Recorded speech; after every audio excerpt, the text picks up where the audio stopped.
I want to make chicken and dumplings for dinner, but look, my chicken is rock solid, hard as a rock. So I am going to take this chicken out, put it in my electric pressure cooker, and I will show you guys what it looks like when it is done, because it will be fall off the bone delicious. Okay guys, I put the rack in the bottom of my electric pressure cooker, and sorry I'm doing this one-handed today. I'm going to put it on my in the electric pressure cooker. Okay. Oops, sorry for the finger. Like I said, I'm doing this one-handed. You want 2 cups of water in here. And this chicken is frozen solid. All I did was run it under the water long enough to break it apart. I mean, you guys can see it's solid. Put that in the sink. Now I am going to put some onions, and I don't worry about peeling this onion because it's all going to come out. I just want this in for flavor. And I'm putting 2 small onions. Okay, I've got 2 small onions in here that I have just cut up. I left the onion paper on and everything. It is perfectly fine because all this is going to come out at the end anyway. You can use, and this stock will be some of the best stock if you want to save it for soups or something later. It would be a great idea. So I want to flavor it up because my chicken doesn't come flavored. So I've got my onion. I am actually going to put some steakhouse seasoning just because it's a big chunky seasoning, and I'm going to be real generous.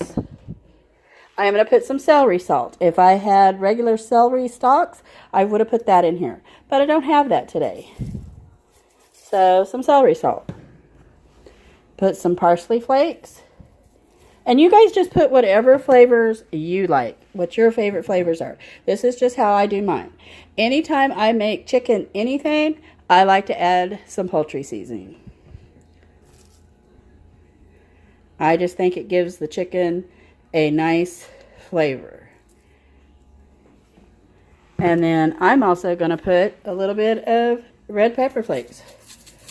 Not a bunch, just to give it a little flavor. Okay, I'm going to put the lid on this. Maybe. I'm going to turn it to lock. Make sure this is on closed. I am going to put it on cook. And it probably would only take about 10 or 15 minutes if this chicken wasn't frozen. But it is frozen, so I'm actually going to do it for about 20 minutes. Just to be safe that it is going to be done. So I'll bring you guys back when it's done and it's jumping off the bone. Guys, I have been letting the steam out of the pressure cooker, and make sure, this is very important, you let this steam out all the way because it will hurt you. The steam is very, very hot. And I always put a towel over it so it doesn't spray up on everything else because I'm lazy like that and don't want to have to clean up the mess. So this pressure is done. I am going to open it. And there is my chicken. And I'm going to take it out and shred it and see what we got here. I do want to show you guys real quick how juicy, hopefully you guys can see this chicken gets. Hopefully you can see. I mean, it is some of the juiciest chicken when you do it in your pressure cooker. I mean, so nice. So let me take it out and shred it, and I'll show you guys how I shred it to make it easy. Okay, I think the chicken is cool enough for me to be able to touch it now. I am going to debone it, get it off the bone here. And I'm going to stick it in my KitchenAid, and I'm going to show you guys how I shred it up. Now, I do not want any of the skin, any of the bones, or just any, ugly pieces. I am very picky about my chicken, and having little fat pieces or such in my dish. So I'm just going to make sure this is all deboned and take off any ugly pieces. And put it over in my KitchenAid.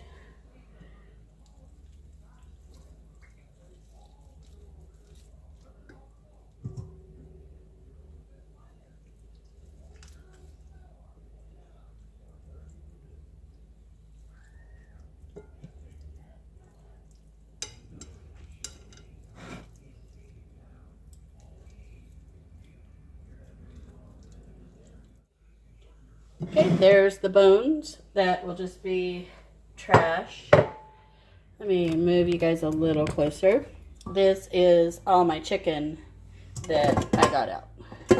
And the easiest way I have found to break this up is use your KitchenAid. Lock it into place. Oh, might help to have it plugged in. Technical error.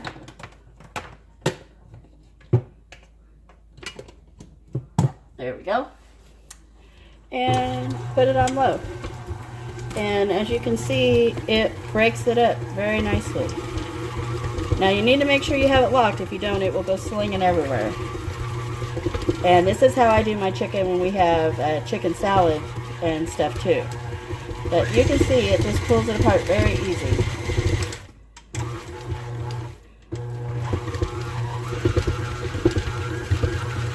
I don't want it thrown out. Okay, there it goes. That's it. Easy peasy. Okay, I've dumped my chicken over into a new pan. This is just the same pan I had the chicken in. I am going to strain out my juice. I don't want to waste it. So ever so carefully, we're going to strain that.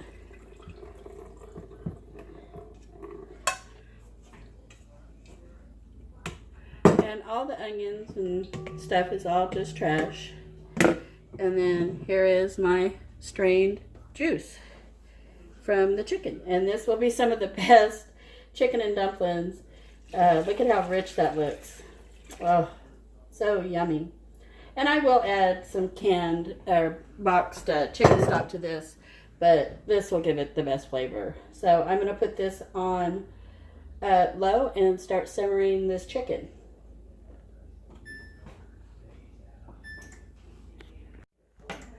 Okay guys, I added a whole box of chicken broth to this with about 3.5-4 cups of water, and I got this on a medium heat so it will start simmering. I do like to put a few starchy potatoes in this to thicken my sauce, so I've got about 2 pounds of potatoes here that I'm going to wash and dice up and get in here, and then I'll bring you guys back. I got the potatoes washed up and I've got the majority of them in the pot. I was just going to show you guys how I dice it up for my chicken and dumplings. I just cut it in half again, straight down the middle, and in about 3 or 4 pieces is all. So that's about your ideal chunk. You don't want them to be the star of the show, but you do want them, you want people to say, ooh, what's in that? And it's like, ooh, potatoes. It just makes it a little more hearty, and we really like it this way. If you don't like potatoes, don't add them. It is, up to you, what you like. Okay, I'm going to give these a stir and just let those potatoes cook up. Again, it's just on about medium heat. I did add a little bit of salt and pepper to this for taste. So I'll bring you back when that is done. Okay guys, I have got this cooking. My potatoes are done. I like to add a little bit of milk to this. I don't measure. If I had to guess, it's probably about a cup, maybe or so, 1.5 cups. I just think it gives it a nice rich flavor. I am going to add a little more salt since my potatoes are in there. A little more pepper to taste. If you don't like salt in your dishes, definitely use Mrs. Dash or, what have you. Now I am going to let this come to a roiling boil, or a pretty good boil, I guess I should say. And I have biscuits, which I like biscuits in this best. I do know how to make homemade biscuits. I can even make homemade tortillas for this, homemade noodles if I was doing chicken and noodles. But my favorite is just a good old small can biscuit. And I've got about 4 cans here, and I just cut them in half. And I will just throw them in. So let's get this going, and I'll bring you guys back. It's coming to a very good boil and starting to thicken just a bit. So I'm going to start adding my dumplings, or AKA my biscuits. And I just tear them apart and drop them in. And this is our favorite part, is the dumplings. Because I know somebody's probably going to say, oh my God, 4 cans of biscuits. Well, it's our favorite part, and this will be probably at least 2 or 3 meals for us. It is a lot. And more than likely, I might even give my neighbor some of these. Just because it's just the 2 of us. And this is a huge pot of dumplings. So I'm going to get these cooked up, and I'm going to put some garlic toast in the oven, and I'll show you guys what it looks like plated up. This is what's for our dinner tonight. What are you having? Is the husband's bowl, garlic bread, and chicken and dumplings is for dinner. Enjoy if you try this. Have a great night. Like, share, and subscribe. Bye, friends.